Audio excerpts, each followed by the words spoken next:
ভাবতে পারো একদিনের যুদ্ধ পুরো ইতিহাস বদলে দিয়েছিল। 1071 সাল, মানজিকের্তের ময়দান।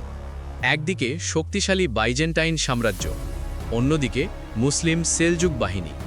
যুদ্ধের আগে সুলতান আল্প আরসলান সাদা কাপড় পরে দাঁড়ালেন, বললেন, আজ আমি জিতলে আলহামদুলিল্লাহ, আর শহীদ হলে এটাই হবে আমার কাফনের কাপড়। এই ঈমান আর সাহস নিয়ে মুসলিম বাহিনী ঝাঁপিয়ে পড়ে। যুদ্ধ শুরু হতেই কৌশলে সেলজুকরা ঘিরে ফেলে বিশাল বাইজেন্টাইন সেনাবাহিনী। ধুলোয় ঢেকে যায় আকাশ, চারদিকে শুধু আল্লাহু আকবার ধ্বনি।